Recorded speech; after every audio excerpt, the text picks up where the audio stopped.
Hello everyone. So today we are going to start with our topic plasma membrane और कोशिश करेंगे कि plasma membrane के बाद जो हमारा सेल वॉल और फिर जो न्यूक्लियस है उसके आगे हम कंटिन्यू करें. Okay, so without wasting any time let's get started with the plasma membrane. ठीक है बेटा. So first of all in the plasma membrane जो हमने लास्ट टर्न पे देखा भी था कि प्लाज्मा मेम्ब्रेन हमें पता भी है कि प्लाज्मा मेम्ब्रेन क्या होती है. तो पहले डिस्कस कर लेते हैं कि प्लाज्मा मेम्ब्रेन होती क्या है.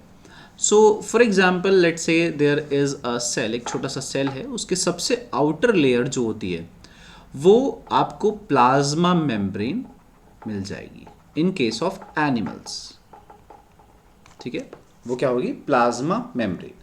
But in case of animals obviously उसके प्लाज्मा मेम्ब्रेन के बाहर भी एक लेयर होती है, that's called the cell wall.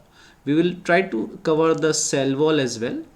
Okay, तो this topic is about the plasma membrane, so we will discuss that. तो प्लाज्मा मेम्ब्रेन की कुछ कैरेक्टरिस्टिक फीचर्स होती हैं, कुछ पर्टिकुलर पॉइंट्स होते हैं और कुछ इंपॉर्टेंट चीज़ें हैं जो उसमें हमें पता होनी चाहिए. क्या क्या हैं important points? Let's understand. First of all plasma membrane जो है हमारी, that is selectively permeable. Selectively permeable और सेमी परमिएबल, इसका मीनिंग क्या है? इसका मीनिंग ये है कि ये एक्चुअली में परमिएबल है, मतलब कि परमिट करता है किसी चीज़ को अंदर जाने के लिए और किसी चीज़ को बाहर जाने के लिए. लेकिन कैसे परमिट करता है? सेलेक्टिवली, यानी कि कुछ को परमिट करेगा और कुछ को परमिट नहीं करेगा. अब ये कैसे डिसाइड होगा कि किसको परमिट करना है, किसको परमिट नहीं करना? तो एक्चुअली में प्लाज्मा मेम्ब्रेन के पास कुछ हम ऐसे मान सकते हैं, कुछ यहाँ पर गैप्स होते हैं और उन गैप्स में क्या प्रेजेंट है? यहाँ पर एक्चुअली में प्रोटीन्स प्रेजेंट है. ओके, क्या प्रेजेंट है? प्रोटीन्स. नाउ दीज प्रोटीन्स ये कुछ पर्टिकुलर पार्टिकल्स को ही जाने देंगे. तो उन पार्टिकल्स को अगर ये ट्रांसपोर्ट कर सकते हैं तो दे ट्रांसपोर्ट कर देंगे, और अगर वो ट्रांसपोर्ट नहीं कर सकते हैं तो या तो उसके लिए क्या चाहिए? एनर्जी चाहिए, यानी कि एटीपी. तो एटीपी अगर लगा करके चले गए तो चले जाएंगे, लेकिन अगर मेम्ब्रेन बिल्कुल भी परमिट नहीं करती तो फिर तो बिल्कुल नहीं जा पाएंगे. ठीक है, तो that's why we are saying selectively permeable. केवल केवल कुछ सब्सटेंसेस को, जनरली वो वाटर और मिनरल्स होते हैं, तो उनको तो ये परमिट कर देगा, या ग्लूकोज हो गया तो उनको तो ये परमिट कर देगा, अदरवाइज बाकी चीज़ों को ये परमिट नहीं करता मेम्ब्रेन जो है. Now it is said to be a living structure. Living structure है ये प्लाज्मा मेम्ब्रेन. क्यों है लिविंग? ये तो सिर्फ एक मेम्ब्रेन है. एक्चुअली में ये लिविंग है because it is selectively permeable. Living beings जो होते हैं वही कैपेबल होते हैं डिसीजन मेकिंग प्रोसेस के, राइट. अब ये तो डिसीजन ले पा रही है ना, इनडायरेक्टली ही सही, लेकिन डिसीजन तो ले पा रही है कि कौन सी चीज़ अंदर जाएगी, कौन सी चीज़ बाहर जाएगी. So because it can take a decision, that is why हम इसको क्या बोल रहे हैं कि it's a living structure. Now next point जो कि बहुत इंपॉर्टेंट है कि इट इज़ फ्लेक्सिबल. ये जो है लचीली होती है और ये बनी होती है ऑर्गेनिक मॉलिक्यूल्स, यानी कि प्रोटीन्स और फैट्स. फैट्स में बेसिकली फैट का एक जो टाइप होता है लिपिड, तो एक लिपिड होता है, तो दैट लिपिड इज प्रेजेंट. तो प्रोटीन और लिपिड से मिलकर के ये मेम्ब्रेन बनी होती है, plasma membrane. Okay, now transportation across the membrane is by diffusion और ऑस्मोसिस. मतलब कि यहाँ पे जो हमने अक्रॉस द ट्रांसपोर्ट दिखाया है, ठीक है, वो कैसे होता है? डिफ्यूजन या फिर ऑस्मोसिस. अब ये डिफ्यूजन और ऑस्मोसिस होता क्या है ये भी पढ़ते हैं. तो डिफ्यूजन क्या होता है? डिफ्यूजन होता है मूवमेंट ऑफ एनी सब्सटेंस, किसी भी सब्सटेंस का मूवमेंट उस सब्सटेंस के हाई रीजन की कंसंट्रेशन से हम कहाँ ट्रांसपोर्ट कर रहे हैं? उस सब्सटेंस की लो कंसंट्रेशन जहाँ पर है वहाँ पर ट्रांसपोर्ट कर रहे हैं. मतलब कोई सब्सटेंस है, उसकी कंसंट्रेशन एक जगह ज़्यादा है, एक जगह कम है, तो ज़्यादा वाली जगह से कम जगह वाली में उसका ट्रांसपोर्टेशन कर रहे हैं, उसका मूवमेंट करा रहे हैं सब्सटेंस का. लेकिन इसमें खास बात यह है without the expenditure of energy. ऐसा काम करवाने में हमारी कोई एनर्जी नहीं लग रही है अगर, तो उस प्रोसेस को हम क्या बोलेंगे? सिंपली डिफ्यूजन बोल देंगे. ठीक है, तो जनरली डिफ्यूजन जो होता है जनरली वाटर का होता है कि वो हाई कंसंट्रेशन से लो कंसंट्रेशन की तरफ मूव कर जाता है, तो उसको हम बोलते हैं डिफ्यूजन. लेकिन किसी और सब्सटेंस का भी हो सकता है, ऐसा नहीं है कि केवल वाटर का ही हो, किसी और का भी हो सकता है. ओके, फॉर एग्जाम्पल इसका बेस्ट एग्जाम्पल है, आपने एक रूम में खड़े हो आप, किसी भी एक रूम में, ठीक है, और आपने क्या करा? उस रूम के एक कॉर्नर में जाके खड़े हो गए यहाँ पर, इस कॉर्नर में आपने डीओ या स्प्रे कैन स्प्रे कर दिया। अब इस कॉर्नर पे जाके खड़े हो जाइए स्प्रे करने के बाद। कुछ टाइम बाद आपको इस कॉर्नर में भी उस रूम स्प्रे की या डिओड्रेंट की स्मेल आ जाएगी। तो वो आपने कैसे कैसे स्प्रेड करा? ये जो पार्टिकल्स थे ये अपने आप ट्रैवल हो गए, क्योंकि पहले इनकी कंसंट्रेशन यहाँ पे ज़्यादा थी और यहाँ पे कुछ भी नहीं थी, तो ये यहाँ पर भी ट्रैवल कर गए। हर जगह ये पहुँच जाएंगे जहाँ जहाँ पे इनकी कंसंट्रेशन नहीं है। अल्टीमेटली ये पूरे रूम में इवनली डिस्ट्रीब्यूट हो जाएंगे। कौन से प्रोसेस से? Through the process of diffusion. Okay, now movement of a water molecule through a selectively permeable membrane is called osmosis. इसका मतलब क्या है कि हम एक्चुअली में डिफ्यूजन ही करा रहे हैं, लेकिन अब हमने कहा कि हम डिफ्यूजन ऐसे नहीं कराएंगे, बट हम एक सेमी परमेबल मेम्ब्रेन ले रहे हैं, मतलब कि मेम्ब्रेन ले रहे हैं। तो मेम्ब्रेन बना लेते हैं यहाँ पर। ये एक मेम्ब्रेन है, हमने अगेन जस्ट की पहले ही बात करा था। ये रहे हमारे प्रोटीन्स। तो इनके थ्रू जब हम पासिंग कराएंगे कोई भी, उस प्रोसेस को हम क्या बोल रहे हैं? ऑस्मोसिस। अगर कोई भी मेम्ब्रेन नहीं है और डायरेक्टली मूवमेंट हो रहा है तो वो है डिफ्यूजन। लेकिन अगर हमने एक सेमी परमिएबल मेम्ब्रेन यानी कि SPM वो लगा दिया तो उसको क्या बोलेंगे हम? ऑस्मोसिस बोलेंगे। ठीक है, अगर सेमी परमिएबल मेम्ब्रेन या फिर सेलेक्टिवली परमिएबल मेम्ब्रेन को अगर हमने प्लेस कर दिया, अब जो सब्सटेंस मूव कर रहा है उसकी हाई कंसंट्रेशन यहाँ पर है और लो कंसंट्रेशन यहाँ पर है, और वो इस तरीके से मूव कर रहा है, then it is called osmosis. क्यों बोला ऑस्मोसिस? जस्ट बिकॉज उसके पास एक, अब ये SPM से पास हो रहा है, सेमी परमिएबल मेम्ब्रेन। अगर हम SPM हटा देंगे और वो high concentration to low concentration ही मूव कर रहा है, लेकिन इस बार SPM नहीं है, तो उसको डिफ्यूजन बोल देंगे। ठीक है, अगर SPM है तो ऑस्मोसिस, नहीं है तो diffusion. Now next is osmosis occurs from a region of high concentration to a region of low concentration. लेकिन किसकी?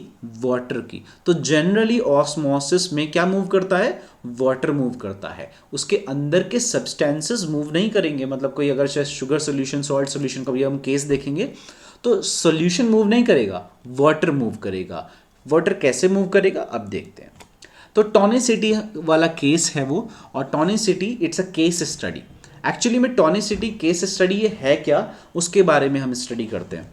टॉनिसिटी का यहाँ पर एक्चुअली में मतलब ये है कि we are studying about the cases that are related to the tonic, यानी कि यहाँ पे हम, इसका मतलब है कंसंट्रेशन। तो कंसंट्रेशन से रिलेटेड जितने भी केसेस बनेंगे, ठीक है, तो उससे रिलेटेड हम यहाँ पर बात करने वाले हैं। So let us see what will happen if we put animal, या तो कोई एनिमल सेल रख दो या फिर प्लांट सेल रख दो किसी भी शुगर या फिर सॉल्ट सोल्यूशन में। ठीक है, तो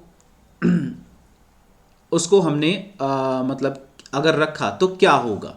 ठीक है, सो इन अ सॉल्ट इन वाटर, मतलब ये एक्चुअली में सॉल्ट इन वाटर या शुगर इन वाटर का मतलब ये है सॉल्यूशन लिया है हमने, और सॉल्यूशन कैसा है? शुगर और वाटर का सॉल्यूशन है, ऐसा सॉल्यूशन हमने बनाया है एक, उसके अंदर हम प्लांट सेल या एनिमल सेल को रख रहे हैं। तो केस 1 देखते हैं। केस 1 में क्या है एक्चुअली में? If the medium surrounding the cell, मतलब सेल के चारों तरफ, जिसमें हायर वाटर कंसंट्रेशन है देन द सेल, मतलब कि हायर वाटर कंसंट्रेशन मतलब पानी ज़्यादा है सेल के बाहर, जो मीडियम है सराउंडिंग द सेल उसमें पानी ज़्यादा है, ऐसा केस है। ओके, दूसरा केस क्या है? The medium has exactly the same water concentration as the cell, मतलब जो सेल के जस्ट बाहर जो मीडियम रखा हुआ है उसमें सेम वाटर की कंसंट्रेशन है। और थर्ड केस हम देख रहे हैं कि द मीडियम, जो बाहर की साइड जो मीडियम है उसमें वाटर की कंसंट्रेशन क्या है? लो है, मतलब वाटर कम है बाहर, सेल के बाहर जो मीडियम है उसमें पानी की कमी है। तब क्या होता है, ये चीज़ें हमें पढ़नी है। उससे पहले हमें एक चीज़ और पता होना चाहिए कि एंडोसाइटोसिस क्या होता है। ठीक है, तो endocytosis is basically engulfing. Engulfing मतलब किसी भी चीज़ का अंदर लेना। जब सेल कोई चीज़ इंजेस्ट करता है या फिर वो अपने अंदर कुछ सब्सटेंस को ले लेता है तो उसको बोलते हैं एनगल्फिंग। तो engulfing of any food, basically solid particle, किसी भी सॉलिड चीज़ को, और वो ज़्यादातर फूड ही होता है, वरना वो कोई भी अगर फूड नहीं होगा तो वो सॉलिड पार्टिकल को एंगल्फ ही क्यों करेगा, राइट? तो basically engulfing of the food particle from the external medium into the cell, that's called the endocytosis, और अमीबा एंडोसाइटोसिस करता है। ठीक है, अगर हम कहें एक्सोसाइटोसिस तो वो भी बिल्कुल अपोजिट हो जाएगा। जैसे अगर एंडो मतलब इसने एनगल्फ किया है, अंदर लिया है सेल के अंदर, तो एक्सो का मतलब क्या हो जाएगा, बाहर निकाला है, सेल से बाहर निकाल दिया किसी भी सॉलिड पार्टिकल को। अब ऑब्वियसली सेल से बाहर निकाल रहा है तो फूड तो होगा नहीं, क्योंकि फूड से तो न्यूट्रिशन मिलता है। तो जो भी इसके काम का नहीं है, यानी कि हम बोल सकते हैं कि ये किसको बाहर निकाल रहा है, सेल्यूलर डेब्रिस, मतलब कि सेल का जो कूड़ा कचरा है उसको बाहर निकाल रहा है। ठीक है। The next term that is phagocytosis. Phagocytosis में ये होता है कि एक पर्टिकुलर हमारे पास सेल है, ये रहा cell, like for example WBC, और यहाँ पे एक छोटा सा पैथोजन है। ओके, तो दिस पर्टिकुलर WBC, ये जो WBC है, ये इसको मार तोड़ करके खा जाएगा। पहले तोड़ेगा फिर उसको खा जाएगा, दैट्स कॉल्ड द फैगोसाइटोसिस। मतलब को तोड़ देगा, पूरा का पूरा न्यूट्रलाइज कर देगा। जो पैथोजन है, जो डिजीज कॉजिंग ऑर्गेनिज्म है, ये इसको पूरा का पूरा न्यूट्रलाइज कर देगा, that's called phagocytosis. Okay, now pinocytosis. Pinocytosis का मतलब होता है आप एनगल्फिंग ही करा रहे हो सेल से, लेकिन इस बार सॉलिड या फूड सब्सटेंस का नहीं हो रहा है, इस बार क्या हो रहा है, लिक्विड को पी रहा है cell. So cell is taking in, cell कुछ चीज़ अंदर ही ले रहा है लेकिन वो लिक्विड ले रहा है अंदर। तो इसको अब जब हम कोई भी लिक्विड लेते हैं तो क्या बोलते हैं कि we are drinking water, we are drinking cold drink, और we are drinking ice tea और green tea, whatever tea. तो हम क्या कर रहे हैं, उसको बोलते हैं we are drinking it.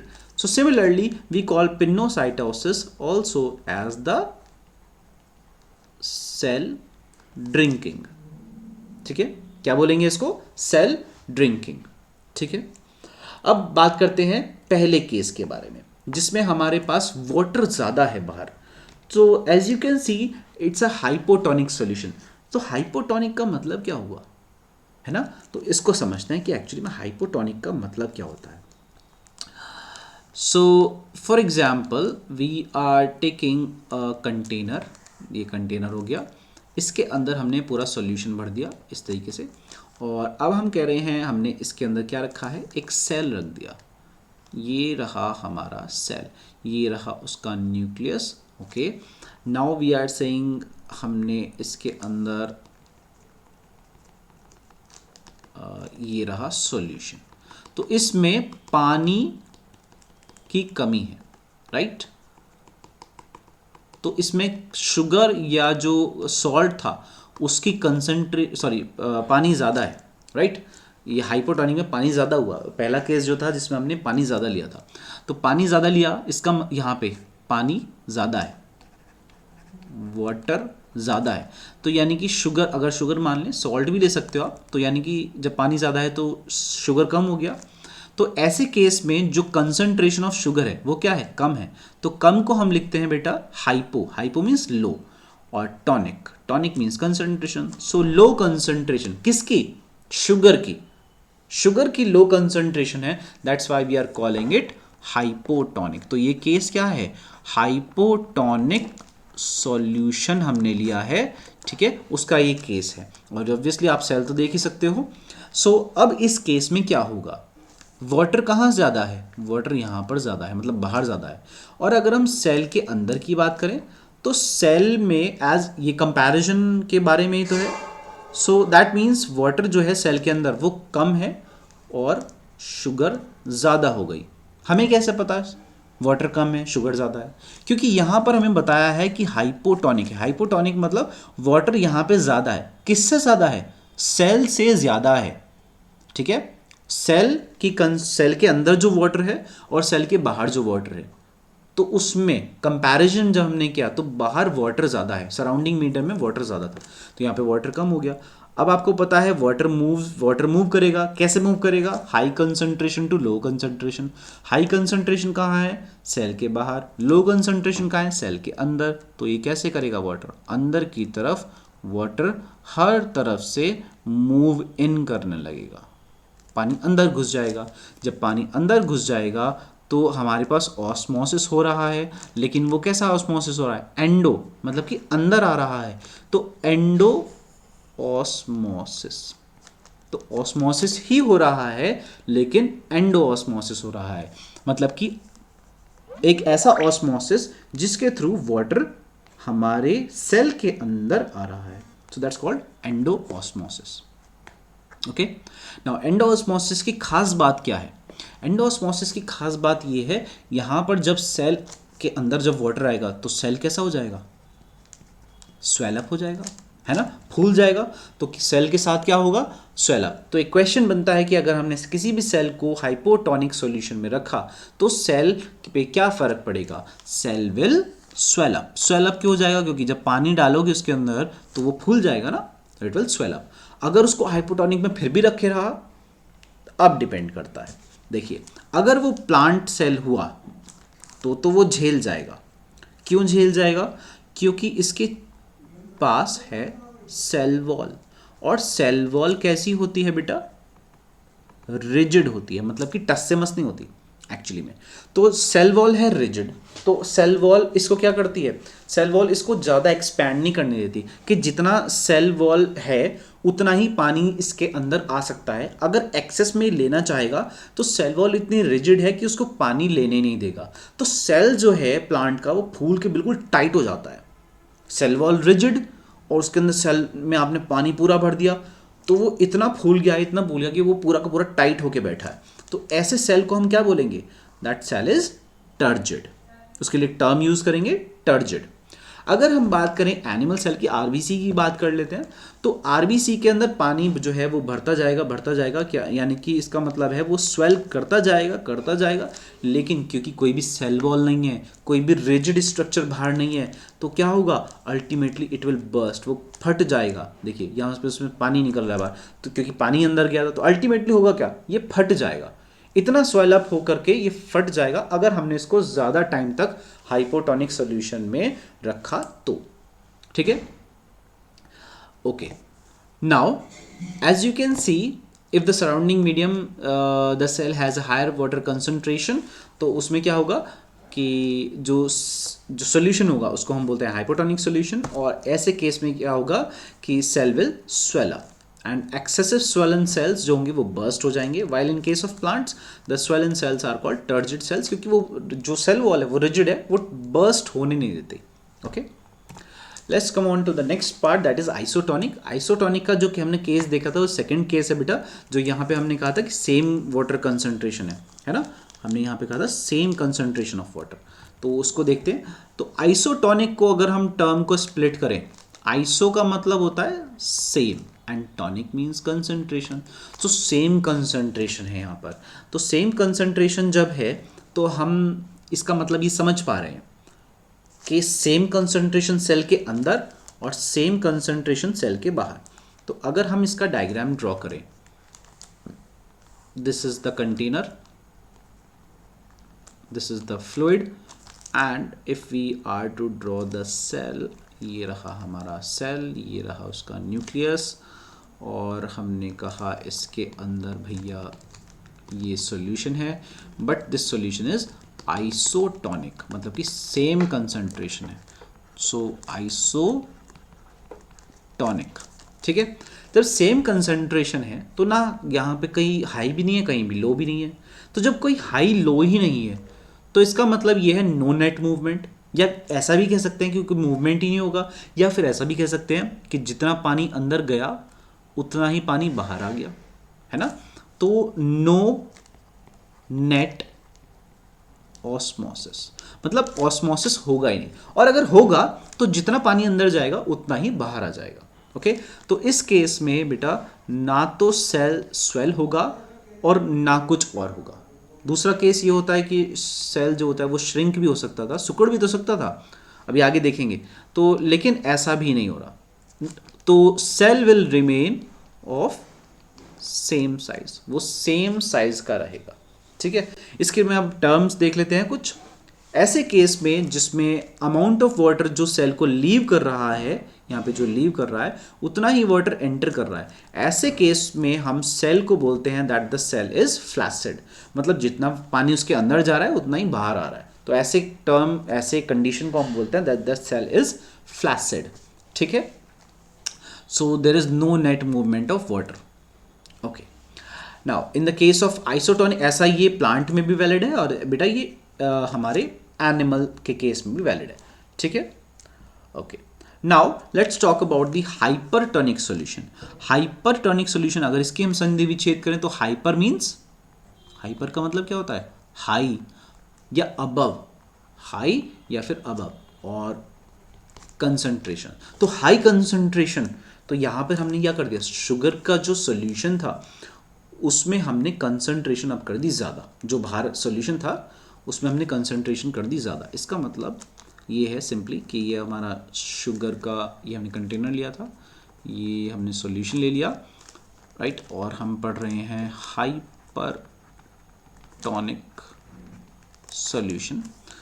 Okay, अब इसके अंदर हम सेल ले लेते हैं, ये इस तरीके से एक सेल हो गया, और इसके पास हो गया ये solution, and this particular solution is now hypertonic. तो ये हाइपरटोनिक है, राइट। तो हाइपरटोनिक का मतलब क्या हुआ, अब हाइपरटोनिक का मतलब ये हो गया कि हाइपर मीन्स हाई, तो वाटर की कंसंट्रेशन यहाँ पर अब है कम, और शुगर की जो शुगर है वो कैसी है, ज़्यादा।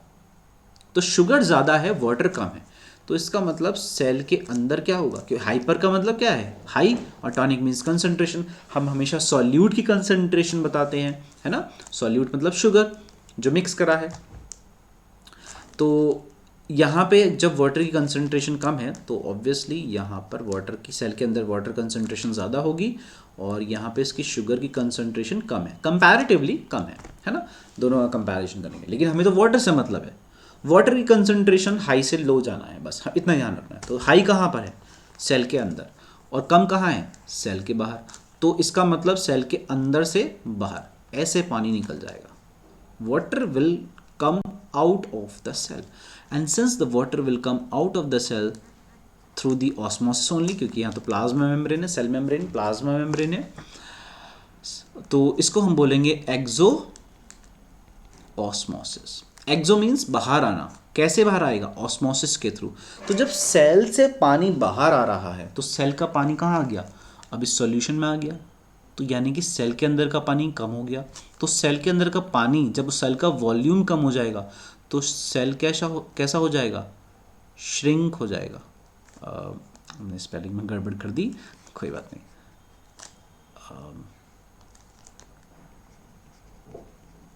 Cell will shrink in size, cell कैसा हो जाएगा, साइज में श्रिंक हो जाएगा, छोटा हो जाएगा, सिकुड़ जाएगा। Okay, so this is what we are understanding.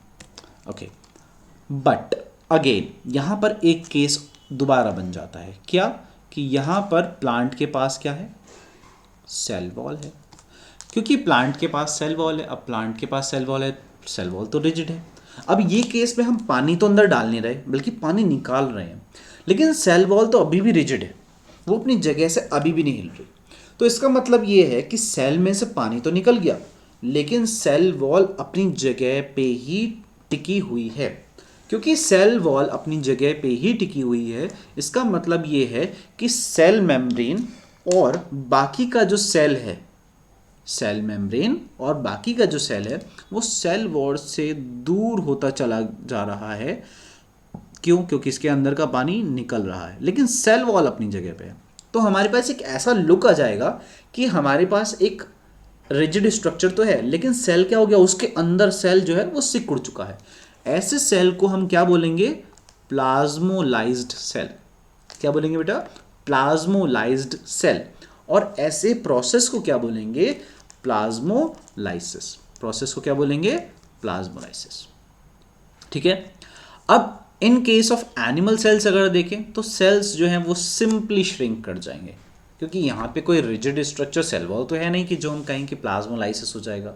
Okay, तो प्लाज्मोलाइसिस क्या होता है, when a living plant cell, specially ये प्लांट के लिए ही वैलिड है, तो when a living plant cell loses water through osmosis, there is a shrinkage और contraction of the contents of the cell, मतलब सेल या सेल के कंटेंट्स जो हैं वो सेल वॉल से दूर हो जाते हैं, away from the cell wall. मतलब यहाँ देखो सेल से अलग हो गए, अंदर की तरफ सिकुड़ गए। इस फिनोमिना को हमने क्या कहा, this phenomena is known as plasmolysis. Okay, I hope कि आपको समझ में आ गया होगा। Okay, let's move on to the next topic, that is the cell wall. अगर हम सेल वॉल की बात करें तो cell wall is basically membrane जो कि हर एक में नहीं प्रेजेंट होती, कुछ कुछ में प्रेजेंट होती है। तो if this is the plasma membrane, अगर हमने कहा कि ये क्या है, प्लाज्मा मेम्ब्रेन, तो इसके चारों तरफ, प्लाज्मा मेम्ब्रेन के चारों तरफ एक और मेम्ब्रेन प्रेजेंट होती है किसी किसी पार्ट्स में, किसी किसी ऑर्गेनिजम्स में, ठीक है। और वो क्या होती है, सेल वॉल। ये सेल वॉल दो ऑर्गेनिजम्स में होती है जनरली, ठीक है। या तो आपको प्लांट्स मिल जाएंगे, फंगस मिल जाएंगे, प्लांट्स और फंगस। प्लांट्स और फंगस एक नहीं होता है, प्लांट अलग होता है, फंगस अलग होता है। और बैक्टीरिया, कुछ कुछ बैक्टीरियाज में भी मिल जाती है। Okay, so present outside the plasma membrane, found in, देखिए आ गया, found in bacteria, plants and fungi. तो प्लांट्स में, बैक्टीरिया में और फंजाई में, तीन जगह, तीन टाइप के सेल्स में हमें आसानी से मिल जाएगी। अगर हम प्लांट्स की बात करें तो प्लांट्स में ये बना होता है सेल्यूलोज से। अभी सेल्यूलोज क्या है? सेल्यूलोज दरअसल एक कॉम्प्लेक्स कार्बोहाइड्रेट होता है जो कि प्लांट सेल को स्ट्रेंथ प्रोवाइड कराता है।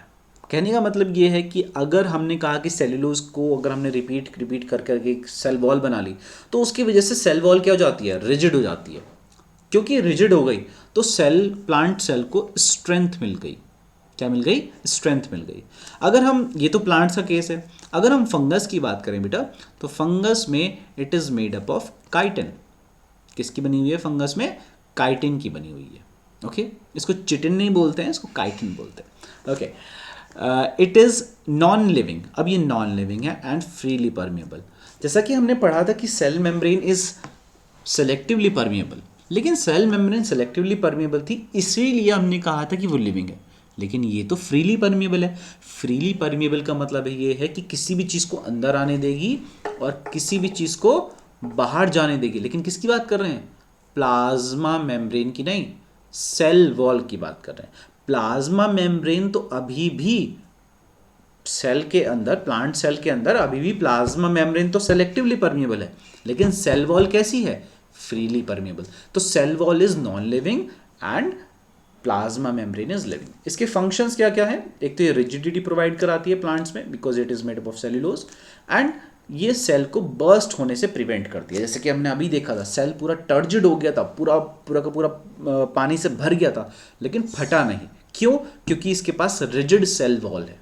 ओके, देन प्लाज्मोलाइसिस का केस है जो कि सेल वॉल से रिलेटेड है, that's why I have mentioned it here.